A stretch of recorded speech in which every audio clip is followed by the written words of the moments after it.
No budget was found, just mischief and debt, while the taxpayers hung their poor heads and wept. Now McConnell, now Schumer, now Pelosi and Vixen, on Biden, on stupid, on dumber and Blitzen, to debt, to bankruptcy, to free money for all.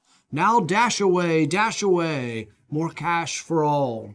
Rand Paul is up to no good this holiday season as he pulls another phony stunt. This time, the Kentucky senator is butchering the song "'Twas the Night Before Christmas." As the economy threatened to run aground, down the chimney St. Nicholas came with a bound. This spending season, instead of naughty and nice, Santa brought everyone something, regardless of price. Because of the climate, it's not PC to leave coal. No one seems to care, because we're trillions in the hole. Don't worry about leaving the budget a mess. Democrats have given you 87,000 agents of the IRS. Aside from going to the Kerry Lake School of Blurry Video Backgrounds, Paul has had a tumultuous year. Well, first of all, let's talk about royalty. That's the question. No, that's the question. Have you ever received a royalty payment from a company that you later oversaw money going to that company?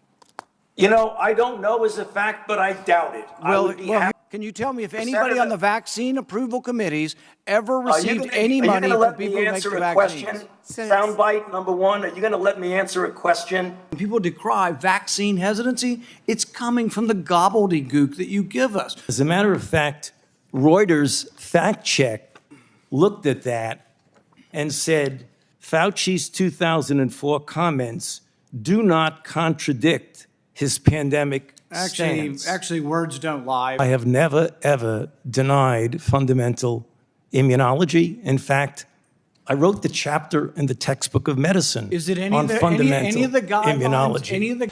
Well, you know, I think the burden is on the FBI to justify this raid. This is extraordinary.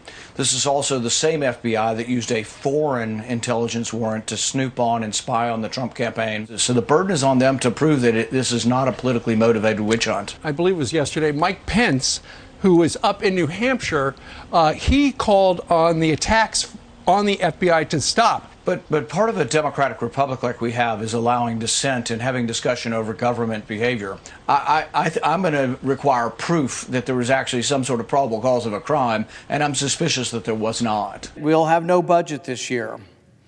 How inexcusable, how embarrassing it is for a country, the largest country in the world, the largest government in the world, the largest bureaucracy in the world, to have no budget. So what this budget resolution brought forth by Senator Paul does is exactly the opposite of what we should be doing.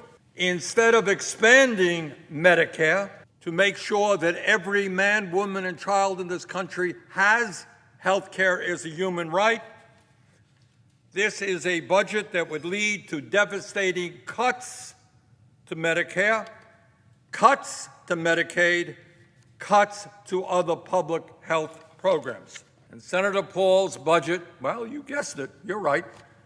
He would give even more tax breaks to the 1% and to the billionaire class.